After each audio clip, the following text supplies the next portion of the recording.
അവര് രണ്ടുപേരും ഗെയിം കളിച്ച് വിന്നായത് സെയിം ടോയ് ആണ്. ശരി, ഇത് നീ ബോങ്സുവിന് കൊടുത്ത് അവനുമായിട്ടുള്ള പിണക്കം മാറ്റാൻ പറഞ്ഞയക്കും. അവൻ ആ റൂമിലേക്ക് ചെന്ന് നോക്കുമ്പോ വിചാരിച്ചതുപോലെ തന്നെ പിണങ്ങിയിരിക്കുകയാണ് അവൻ. എനിക്ക് വേണ്ടി ഒരു ഹെൽപ്പ് ചെയ്യാൻ നിനക്ക് പറ്റുമെന്ന് ചോദിച്ചാൽ അബി എന്താ കാര്യം എന്നൊക്കെ ചോദിക്കും. നിനക്ക് മരണത്തെ പേടിയുണ്ടോ? നീ എനിക്ക് വേണ്ടി മരിച്ചു പോകാൻ റെഡിയാണോ? വേറൊന്നും കൊണ്ടല്ല, ബോങ്സു സംഗിന്റെ ശരീരത്തിലുള്ളതുകൊണ്ട് അവളുടെ ഷമാൻ പവർ എല്ലാം തന്നെ നഷ്ടമായി. ഏതോ ശക്തിയായിട്ട് കൂട്ടുകൊടുന്നോണ്ട് തന്നെ സംഗിന് അധികം ആയുസില്ല. വൈകാതെ തന്നെ മരിച്ചു പോകും. സംഘം മരിക്കുന്നതിനെ കുറിച്ച് എനിക്ക് ആലോചിക്കാനേ പറ്റില്ല. അതിനു പകരം നിനക്കൊന്ന് മരിച്ചു പോകാൻ പറ്റുമോ? പാവം ബേ അതിനെന്താ റിപ്ലൈ കൊടുത്തേന്ന് അറിയില്ല. സംഘ ബേക്ക് സ്വപ്നം കാണിക്കാറുണ്ടല്ലോ, ആ സ്വപ്നത്തിലേക്ക് അവനും പോവാൻ പറ്റും. ആ ഒരു ക്ലാസ് റൂമിൽ സംഘം ഉണ്ടാവാറുണ്ട്. പക്ഷെ ബേയുടെ കൺമുന്നിൽ വരില്ല, എവിടെയെങ്കിലും പോയി ഒളിച്ചിരിക്കും. ബേയാണെന്ന് മനസ്സിലായാൽ മാത്രമല്ല അവൾ ഒളിച്ചിരിക്കുള്ളൂ. ബോങ്സു ആണെന്ന് വിചാരിച്ചാലോ? അതുകൊണ്ട് ബോങ്സു തന്നെയാണ് ഐഡിയ പറഞ്ഞു കൊടുക്കുന്നത്. നീ എന്റെ വശത്ത് പോയാൽ മതി, അവൾ എന്തായാലും നിന്റെ മുന്നിൽ വരും. അതിന് സമ്മതിച്ചോ? ബേ ആണെങ്കിൽ റെഡിയായി. ബോങ്സുവിന്റെ ഡ്രസ്സിംഗ് സ്റ്റൈൽ എല്ലാം കോപ്പി അടിച്ച് അതുപോലെ തന്നെ പോയി. ആ ക്ലാസ് റൂമിൽ റിയൽ ആയിട്ടുള്ള സംഗീനം അവൻ കണ്ടു, തിരിച്ചറിഞ്ഞു. കബോർഡിന് പിന്നിൽ അവൾ ഒളിച്ചിരിക്കുകയായിരുന്നു ഇത്രയും കാലം. ഷമാൻ നീ എന്താ പുറത്തു വരാത്തെന്ന് ചോദിക്കുമ്പോ അവൾ ചാടി പുറത്തേക്ക് ഇറങ്ങും. പക്ഷെ അവന്റെ സൈലൻസിൽ നിന്ന് അവൾക്ക് മനസ്സിലായി ഇപ്പൊ വന്നിരിക്കുന്നത് ബോങ്സു അല്ല ബേ ആണെന്ന്. എത്ര അകന്നു പോകാൻ നോക്കിയാലും അവൻ അത്രയ്ക്കും ടൈറ്റ് ആയിട്ട് ഹാക്ക് ചെയ്യും, എവിടേക്കും വിടില്ല. അവള് സങ്കടത്തോടെ കരഞ്ഞു തുടങ്ങുമ്പോ അവളെ പിടിച്ചു നിർത്തി കാര്യങ്ങൾ സംസാരിക്കുകയാണ്. ദേ നോക്ക്, ഇത് എന്റെ സ്വപ്നമല്ലെന്ന് എനിക്ക് മുന്നേ തന്നെ മനസ്സിലായതാണ്. ഞാൻ നിന്റെ സ്വപ്നത്തിലുള്ളതാണെന്ന് എനിക്കറിയാം. എങ്ങനെയെന്നല്ലേ, ജിയോയുടെ ക്ലാസ് നമ്പർ 1 ആണ്, എന്റെ നമ്പർ 2ഉം. ഡിഫറെന്റ് ക്ലാസ്സിലാണ് ഞങ്ങൾ ശരിക്കും. പക്ഷെ നിനക്ക് ആ കാര്യം അറിയില്ലാത്തോണ്ട് നീ സ്വപ്നത്തിലും പഴയതുപോലെ കണ്ടു. പിന്നെ ലോക്കറിന്റെ മുകളിൽ വെച്ചിട്ടുള്ള ഫ്ലവേഴ്സ്, ഞങ്ങൾ എല്ലാവരും തന്നെ പഠിത്തത്തിൽ ഭയങ്കര ബിസി ആയിരിക്കും. ആർക്കും ആ കാര്യങ്ങളൊന്നും നോക്കാൻ സമയമില്ല. പക്ഷെ നീ നോക്കി. ഇനിയുണ്ട് പറയണോന്ന് ചോദിക്കുമ്പോ സംഘ തലയാട്ടം. ജിയോ എപ്പോഴും ടെക്സ്റ്റ് ബുക്ക് മറന്നാണ് ക്ലാസ്സിലേക്ക് വരിക. ഡോയി ജിന്ന എല്ലാവരും വേറെ വേറെ ക്ലാസ്സിലാണ്. പക്ഷെ നീ അറിഞ്ഞിട്ടില്ല, നിന്റെ ബോധത്തിലുള്ള കാര്യങ്ങൾ മാത്രമേ നീ കാണാറുള്ളൂ.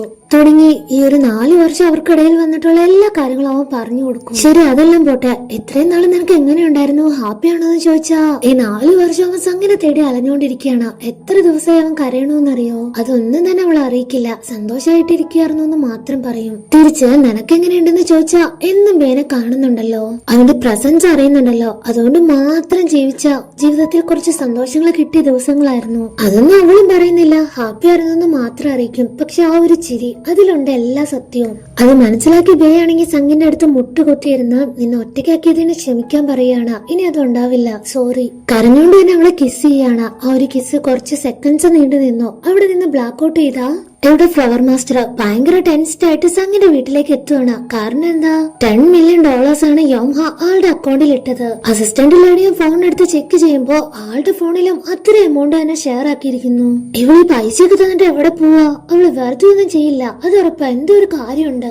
ഇവിടെ ബേ നോക്കുമ്പോ സംഘ് തന്നെയാണ് ആ ബോഡിയിലുള്ളത്. അതായത് ബോങ്സുവിനെ ബേയുടെ ഉള്ളിലേക്കാക്കി. അതായത് ആ ഒരു കിസ്സിലൂടെ ബോങ്സുവിനെയാണ് രണ്ടുപേരും തമ്മിൽ ഷെയർ ആക്കിയത്. റിയൽ ആയിട്ടുള്ള സംഘ് വേണ്ട, അത് നിനക്ക് ആപത്താണ്, തിരിച്ചു വന്നേക്കാൻ പറയുമ്പോ അവനവളെ സമാധാനപ്പെടുത്തുവാണ്. എന്റെ ഒരു പ്ലാൻ ഉണ്ട്, തൽക്കാലം നീ ഇത്ര മാത്രം ചെയ്താൽ മതി. നന്നായിട്ട് റെസ്റ്റ് എടുക്കണം, ഫുഡ് കഴിക്കണം, റിലാക്സ് ആയിട്ടൊന്ന് കിടന്ന് ഉറങ്ങണം. കുറെ നേരം കഴിഞ്ഞ് ജിഹോ വന്ന് നോക്കുമ്പോഴെന്താ രണ്ടുപേരും ഒരേ ബെഡില് ഒരുമിച്ച് കിടന്ന് ഉറങ്ങുകയാണ്. ബോങ്സു പാവം, അവന്റെ പിണക്കൊക്കെ മാറിയെന്നറിയാൻ ചെന്ന് നോക്കിയാ അതൊരു ഫേസ് നോക്കുമ്പോഴേ തന്നെ അവന് മനസ്സിലായി ഇത് ബോങ്സു അല്ല, ഇത് സംഘ് തന്നെയാണെന്ന്. അവൻ എത്ര സന്തോഷമായെന്നറിയോ? നേരെ കിച്ചണിലേക്കാണ് പോകുന്നത്. അവൾക്ക് ഇഷ്ടപ്പെട്ട എല്ലാ ഫുഡ് ഐറ്റംസും അവൻ ഒറ്റയ്ക്ക് റെഡിയാക്കും. ഇവിടെ സംഘ് ഉണർന്നപ്പോ കാണുന്നത് ബോങ്സുവിന്റെ സെലക്ഷനിലുള്ള കുറെ ഡ്രസ്സസ് ആണ്. പക്ഷേ ഇതൊക്കെ ആരെങ്കിലും ഇടോ? വേറൊന്നും ഇല്ലേന്ന് ചോദിച്ചാൽ ബേക്കാണെങ്കിൽ ഭയങ്കര ചിരി അടക്കാനേ പറ്റുന്നില്ല. ഹാളിലിപ്പോ ജിയോ ഉണ്ട്. അവനെ സ്നേഹത്തോടെ നോക്കി ഒരു ഹായ് പറയുമ്പോ അവൻ ഓൾറെഡി തന്നെ സംഗീനം മനസ്സിലാക്കിയെന്ന് അറിയുമ്പോ അവൾക്ക് കുറച്ച് സർപ്രൈസ് ആയി. എത്ര നാളെ അവർ ഒരുമിച്ച് ഫുഡ് കഴിച്ചിട്ട് ബേ അവളെ കെയർ ചെയ്യുന്നതും മറ്റും എല്ലാം ജിഹോ കാണുമ്പോ അവന്റെ മനസ്സും നിറയുവാണ്. ശരിക്കും ഇവര് തമ്മിലാണ് ഒന്നിക്കേണ്ടത്. ഇവര് തമ്മിലുള്ള സ്നേഹം അത്രയ്ക്ക് പ്യുവറാണ്. അവരുടെ ഒരു ലോകത്ത് ഇനി എന്തിനാ ഞാനിവിടെ? ബാഗ് ക്ലോസ് ആക്കുന്ന സൗണ്ട് കേൾപ്പിച്ച് ബേനോടൊരു ചോദ്യമാണ്, ഇത് എന്താണെന്ന് നിനക്ക് മനസ്സിലായോ? എന്റെ ഫസ്റ്റ് ലവ് ഞാൻ ഹൃദയത്തിൽ നിന്ന് മൂടി, അതിന്റെ സൗണ്ട് നീ ഇപ്പൊ കേട്ടെ. ബായ് പറഞ്ഞ് ജിഹോ ഇറങ്ങുവാണ്. നല്ല പെയിൻ ഉണ്ട് ഹൃദയത്തിൽ, അതുപോലെ തന്നെ നല്ല റിലീഫ് ഉണ്ട്. കാര്യങ്ങളെല്ലാം ഒരു സൈഡിൽ ഇങ്ങനെ ക്ലിയർ ആയിട്ട് വരുന്നുണ്ടല്ലോ. അങ്ങനെ ആ വീട്ടിൽ അവര് രണ്ടുപേരും മാത്രം. സംഘ് അവനോട് ചേർന്നിരിക്കുമ്പോ ബോങ്സുവിനെ അവന്റെ ബോഡിയിലേക്ക് വരുത്തിയില്ലേ, അതെങ്ങനെയാണ് ബേ ചെയ്തെന്നുള്ള കാര്യം കാണിക്കുകയാണ്. സംഘ് ഉറങ്ങി കിടന്ന ടൈമിൽ അവളുടെ പൗച്ചിൽ നിന്ന് ആ ഒരു സിൽവർ റിംഗ് ഉണ്ടല്ലോ, ബോങ്സു പൊസസ് ആയിരിക്കുന്ന റിംഗ്, അത് കണ്ടെടുത്ത് നേരെ കോളാക്കാണ് യോംഹയെ. ബോങ്സുവിനെ നിന്നിലേക്ക് കൊണ്ടുവരാൻ സമ്മതമാണോന്ന് ചോദിച്ചാൽ അവൻ അപ്പൊ തന്നെ ഓക്കെ പറയും. ചിലപ്പോ മരണം സംഭവിച്ചേക്കാന്ന് വാൺ ചെയ്യുമ്പോ യോംഹ പണ്ടൊക്കെ അവൻ എത്ര ദ്രോഹിച്ചതാ, അതെല്ലാം സഹിച്ചു വളർന്നവനല്ലേ, അവൻ എന്ത് പേടിക്കാൻ. ആ ഒരു രാത്രി തന്നെ അതിനുള്ള ഏർപ്പാടുകളെല്ലാം ചെയ്തു. അവൾ ആ റൂമിൽ ഒരു റൈറ്റ് പെർഫോം ചെയ്യുകയാണ്. യോംഹ സംഗിനോട് പറയാൻ ഉദ്ദേശിച്ച ചില കാര്യങ്ങളുണ്ട്. അത് എഴുതിയൊരു ലെറ്റർ ആക്കി സംഗിനെ എഴുന്നേക്കുമ്പോ കാണാൻ പാകത്തിന് തൊട്ടടുത്ത് തന്നെ വെച്ചു. ബേ അവളോട് യാത്ര പറഞ്ഞിറങ്ങുമ്പോ മിററിൽ നിന്ന് ബോങ്സു അവനെ നോക്കുന്നുണ്ട്. അവനും വിഷ് ചെയ്യും ഓൾ ദി ബെസ്റ്റ്. സംഗ് ഇപ്പോഴും ആ ഒരു സ്വപ്ന ലോകത്തിലാണ്. കാരണം സംഗിനെ ഇവരെല്ലാവരും കൂടെ ആ ഒരു സ്വപ്ന ലോകത്തിലേക്ക് തന്നെ പറഞ്ഞയച്ചേക്കുവാണ്. കാരണം ബേ, ബോങ്സു, യോംഹ 3 പേരും കൂടെ എന്തോ ഒരു പൂജ ചെയ്യാൻ പോവാണ്. അത് കഴിഞ്ഞ ആരൊക്കെ ജീവിക്കും ആരൊക്കെ മരിക്കും എന്ന കാര്യത്തിൽ ഒരു ഉറപ്പുമില്ല. 2 പേരും പോകുന്നത് എങ്ങോട്ടാ? ആ ഒരു ഗോസ്റ്റ് ഹൗസിലോട്ടാണ്. നീ ഇതിന് ശരിക്കും മനസ്സുകൊണ്ട് റെഡിയല്ലേ എന്ന് ചോദിക്കുമ്പോ ബേ ആ കാര്യം പറയാണ്. സംഗിന് അസാമാന്യ ശക്തികളാണ് ഉള്ളത്. ഇത്ര വർഷമായിട്ട് ബോങ്സുവിനെ അവളുടെ ബോഡിയിൽ തന്നെ ഹോൾഡ് ആക്കി വെക്കണമെങ്കിൽ വേറെ ഒരു വഴിയും ഇല്ലാത്തോണ്ടായിരിക്കില്ലേ? എന്തേലും വഴി ഉണ്ടായിരുന്നെങ്കിൽ സംഗതി അത് ചെയ്തേനെ, അവനെ രക്ഷിച്ചേനെ. എന്റെ ജീവൻ രക്ഷിക്കാൻ വേണ്ടി അവൾ ഇത്രയൊക്കെ കാര്യം ചെയ്തില്ലേ? എത്ര നാള് ഡിസ്റ്റൻസ് ഇട്ടു? എല്ലാം കേട്ട് കഴിയുമ്പോ യോംഹ ലൈഫിൽ ആദ്യമായിട്ട് ബേനോട് സോറി പറയാണ്. അവനോട് ചെയ്ത എല്ലാ ക്രൂരതയ്ക്കും സോറി പറയും. എന്നിട്ട് ആ യുവൽ അമലറ്റ് ബേയുടെ ഫോർഹെഡിൽ വെക്കുമ്പോഴേ ബോങ്സ് പൊസസ് ആവുകയാണ്. ഇനിയും ഞാൻ ഒറ്റയ്ക്ക് മരിക്കണോ അല്ലെ? ആ ഒരു മരണവേദനയെക്കാളും എനിക്ക് ഫീൽ ആവുന്നത് ലോൺലിനെസ് ആണ്, ഒറ്റപ്പെടലാണ്, ഏകാന്തതയാണ്. ആര് പറഞ്ഞു നീ ഒറ്റയ്ക്കാണെന്ന് യോംഹ തിരിച്ചു ചോദിക്കുകയാണ്. ആക്ച്വലി വേറൊരു പ്ലാനും കൂടെ ഉണ്ട്. ആത്മാവിന്, പ്രത്യേകിച്ച് 100 പേരുടെ ശക്തി ആർജിച്ച ആത്മാവിനെ അതിന് പറഞ്ഞയക്കാൻ എനിക്ക് കഴിയും. പക്ഷെ പകരം എന്റെ ജീവൻ തന്നെ കൊടുക്കേണ്ടതായിട്ട് വരും. ഞാൻ നിന്റെ കൂടെ മരിക്കുന്നുണ്ട്. ബോങ്സുവിന്റെ കയ്യിൽ ഒരു റെഡ് ചെറടി കെട്ടിയിട്ടുണ്ട്. അതിന്റെ ഒരെണ്ടാണെങ്കിൽ യോമയുടെ കയ്യിലും ഉണ്ട്. ആ ഒരു പൂജ സ്റ്റാർട്ട് ആവുന്നതിന് തൊട്ട് മുന്നേ തന്നെ ഫ്ലവർ മാസ്റ്റർ അവിടെ എത്തി. അസിസ്റ്റന്റ് ലേഡിയും എല്ലാവരും ആയിട്ട് ആ ഡോർ പൊളിക്കാൻ പോകുന്നത് പോലെ തട്ടി വിളിച്ചിട്ടും ആരും തുറക്കുന്നില്ല.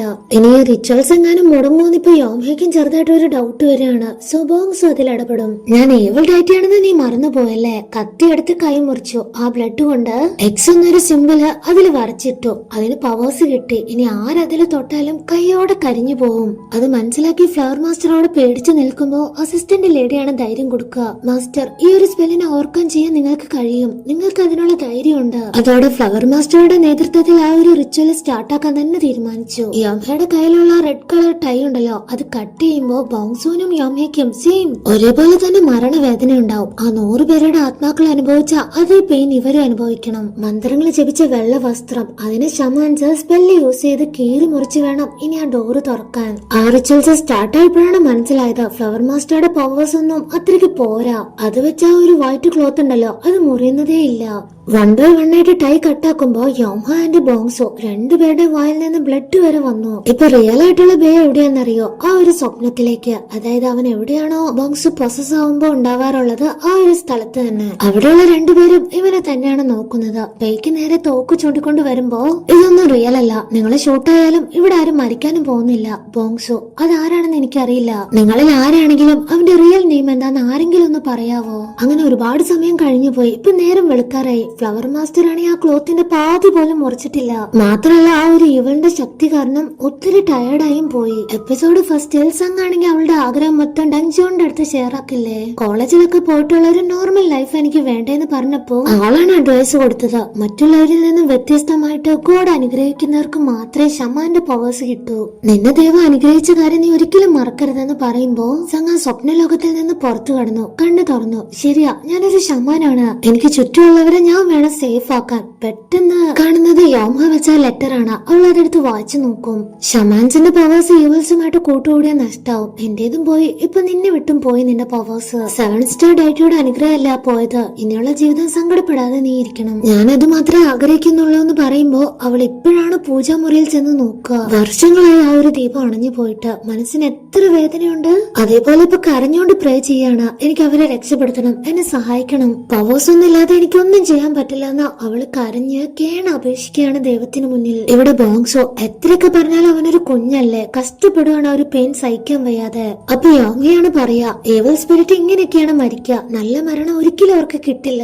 അടുത്ത ടൈം അവള് കട്ടാക്കിക്കൊണ്ടിരിക്കുകയാണ്. 100 ആവാറായി. സംഗതി തീവ്രമായിട്ട് പ്രേയർ നടത്തുമ്പോ അവളുടെ ആ ഒരു കരച്ചിലിന് അതിന് ബലം കണ്ടു. ദൈവം ആ വിളി കേട്ടു. ആ ഒരു വീട്ടിലേക്ക് വീണ്ടും 7 സ്റ്റാർ ഡയറ്റ് വന്നു തുടങ്ങി. അമ്മയുടെ വാളിന്റെ സൗണ്ട് കേട്ട് അവളൊന്ന് തലയോർത്തി നോക്കുകയാണ്. അതെ, ഡങ്ജിയോ ടങ്ജിയോന്റെ അനുഗ്രഹം അവൾക്കുണ്ട്. വിശ്വസിക്കാനാവുന്നില്ല, ആ റൂമിൽ വീണ്ടും ദീപം തെളിയുവാണ്. അവളിപ്പോ എത്ര നന്ദി പറഞ്ഞാലും തീരില്ല. ഇവിടെ ഫ്ലവർ മാസ്റ്റർ ആണെങ്കിൽ തോറ്റുപോയി തുടങ്ങി. യോംഹ വേണ്ട പ്ലീസ്, നീ ഇത് ചെയ്യരുതെന്നൊക്കെ പറഞ്ഞ് കരഞ്ഞാണ് ആ ഡോറിൽ തട്ടുന്നത്. അപ്പൊ അസിസ്റ്റന്റ് ലീഡ് നോക്കുമ്പോ ആളുടെ ഫേസിൽ ഒരു സന്തോഷം, ദി ലിറ്റിൽ ഫെയർ വരുന്നു. പക്ഷെ ടങ്ജിയോൺ, കുലദൈവങ്ങളുടെ അനുഗ്രഹം ഒന്നും ആൾക്ക് കാണാൻ പറ്റില്ലല്ലോ. സംഗ്, അവൾക്ക് എല്ലാ പവേഴ്സും തിരിച്ചു കിട്ടി. മാത്രല്ല അമ്മയുടെ ആ വിശുദ്ധ സോഡുണ്ടല്ലോ, അതിന്റെ അനുഗ്രഹം സംഗിന് കൈമാറിയിട്ടുണ്ട്. ഇതിൽ കൂടുതൽ സന്തോഷം ഫ്ലവർ മാസ്റ്റർക്ക് ഇനി കിട്ടാനില്ല. അതിനേക്കാളേറെ സന്തോഷം ടങ്ജിയോണിനെ പിന്നെയും കാണാൻ സാധിച്ചല്ലോ. സംഗ വാളോണ്ട് എത്ര വേഗമാണ് ആ ക്ലോത്ത് കീറി മുറിച്ചത്. ആ ഡോറും തുറന്നു. അവളെ വീണ്ടും ഷമാൻ ഡ്രസ്സിൽ കണ്ട യോംഹയ്ക്ക് വിശ്വസിക്കാനാവുന്നില്ല.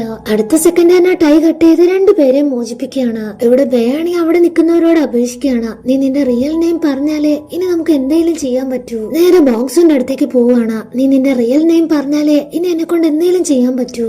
ബേയു ഇത് തന്നെയാണ് ചോദിക്കുന്നത്. ആ കുട്ടിച്ചക്കൻ ഇതാണ് ബോങ്സു. അവൻ ആ റിങ് അവന്റെ അമ്മ കൊടുത്തതാണ്. യുദ്ധത്തിൽ പരിക്കു പറ്റി. അവൻ ഉടനെ തന്നെ മരിക്കും. പക്ഷെ ആ സമയം പോലും അവന്റെ ചുറ്റിനും ആരും ഉണ്ടായിരുന്നില്ല. എലോണായിരുന്നു. ആരെങ്കിലും ഈ ഒരു അവസാന നിമിഷത്തിലെങ്കിലും എന്റെ കൂടെ ഉണ്ടായിരുന്നെങ്കിൽ എന്ന് അതിതീവ്രമായിട്ടാണ് അവൻ ആഗ്രഹിക്കുക. പക്ഷെ ബാഡ് ലക്ക്, അവിടേക്ക് ആരും തന്നെ വന്നില്ല. അവൻ തന്നെ ഇമാജിൻ ചെയ്തതാണ് മറ്റൊരാൾ വരുന്നതായിട്ട്. അങ്ങനെ ഒരു സ്വയം ആശ്വാസം കണ്ടെത്തിയാണ് അവൻ മരണത്തിന് കീഴടങ്ങിയത്. ആദ്യമായിട്ട് ബേ അവനെ ചേർത്ത് നിർത്തി ഹഗ് ചെയ്യാണ്. ഇതാണ് സത്യം, ഞാൻ റിയൽ ആണ്. കുഞ്ഞു ബോങ്സുവിന്റെ കുഞ്ഞു മനസ്സുണ്ടല്ലോ, ഇന്നാണ് ശരിക്കും സന്തോഷിച്ചത്. അതുകൊണ്ട് തന്നെ അവന്റെ ആത്മാവ് ആ പേര് പറയാണ്, യോൻ. അതാണ് എന്റെ പേര്. ആ ഒരു മെമ്മറി സ്റ്റോൺ ഉണ്ടായിരുന്നല്ലോ, അതിലും യോൻ എന്ന് തന്നെയായിരുന്നു പേര്. ഇങ്ങനെ ഒരു കാര്യം ഉള്ളതുകൊണ്ടാണ് അവന് ഇതുവരെ മോക്ഷം കിട്ടാതിരുന്നത്. യോൻ, യോൻ എന്നാൽ സൂര്യപ്രകാശം പോലെ വെളിച്ചമുള്ള ഹൃദയം എന്നാണ് അർത്ഥം. വളരെ നല്ല പേരാണെന്ന് പറഞ്ഞ് അവന്റെ ലൈഫിൽ ആദ്യത്തെ അപ്രിസിയേഷൻ അത് കൊടുക്കുവാണ് സംഗ. റിച്വൽസ് സ്റ്റാർട്ടായി. യോംഹ, ഫ്ലവർ മാസ്റ്റർ, അസിസ്റ്റന്റ് ലേഡി എല്ലാവരും ഉണ്ട് ബോങ്സുവിന് വേണ്ടി പ്രാർത്ഥിക്കാൻ. അവൻ പോകുന്നതിന് മുമ്പ് ലാസ്റ്റ് ആയിട്ട് സംഗിനോട് ഒരു ഹഗ് ചോദിക്കുകയാണ്. എന്തിനാന്ന് വെച്ചാൽ ഇവളും ചെറിയ കുട്ടിയല്ലേ, പക്ഷെ ചെയ്യുന്നതൊക്കെ വലിയ വലിയ കാര്യങ്ങളാണ്. ആരെയും വേദനിപ്പിക്കാതെ ആരോടും ഒരു പരാതിയും പറയാതെ എത്ര പേർക്ക് നന്മ ചെയ്യുന്നേ. ഒരു ദിവസമെങ്കിൽ ഒരു ദിവസം നിന്നെ അതിൽ നിന്നൊക്കെ ഫ്രീ ആയിട്ട് കാണണമെന്നുണ്ടായിരുന്നു. അതിന്റെ എല്ലാ ഭാരവും എന്റെ ഷോൾഡറിൽ നീ ഇറക്കി വെക്കണമെന്നുണ്ടായിരുന്നു. ഇപ്പതേ അതും കഴിഞ്ഞു. ഷമാൻ ലേഡി, ഞാൻ പോവാ, ഗുഡ് ബൈ എന്ന് പറഞ്ഞതും സംഘ പാവം പെട്ടെന്ന് കരഞ്ഞുപോയി. ഇനി ബോങ്സു ഇല്ല, ബോങ്സു വരില്ല എന്നൊക്കെ ഓർക്കുമ്പോ തന്നെ അവൾക്ക് ഭയങ്കര സങ്കടം.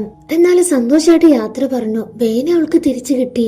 രണ്ടുപേർക്കും ബോങ്സുവിനോർത്ത് നല്ല വിഷമമുണ്ട്. ആ ഒരു തിരി കെട്ടടങ്ങുമ്പോ അവന് ഈ ലോകം വിട്ടു പോയി. എല്ലാം നന്നായി തന്നെ നടന്നു. യോംഹ ഇപ്പൊ ആരോടും പറയാതെ അവിടെ നിന്ന് പോകുമ്പോ ബേ പിന്നാലെ ചെല്ലും. എനിക്ക് നിന്റെ റിയൽ നെയിം എന്താന്ന് അറിഞ്ഞാൽ കൊള്ളാന്നുണ്ട്, അതൊന്ന് പറയാവോ എന്ന് ചോദിച്ചാ അവളെ ടങ്ജിയോൺ എടുത്തു വളർത്തിയതാണ് ചെറുതിലെ. അതുകൊണ്ടാണ് സ്വന്തം ചോരയിൽ ഒരു കുഞ്ഞുണ്ടായപ്പോ അതിനെ പിരിയാൻ അത്രയും മടി കാണിച്ചത്. ഈ പ്രശ്നങ്ങൾക്ക് എല്ലാത്തിനും കാരണം ഏകാന്തതയാണ്. അവൾ അവനോട് പേരൊന്നും പറഞ്ഞില്ല. പക്ഷെ ഒരു ബട്ടർഫ്ലൈ അത് യോംഹയുമായി അറ്റാച്ച്ഡ് ആയിട്ട് കാണുമ്പോഴേ അവന് മനസ്സിലായി അവളുടെ നെയിം ഇതുമായിട്ട് റിലേറ്റഡ് ആണെന്ന്. അങ്ങനെ സംഗിന്റെയും ബേയുടെയും ഹാപ്പി എൻഡിങ് കാണിച്ചിട്ടാണ് ഈ ഒരു സ്റ്റോറി എൻഡ് ആവുന്നത്.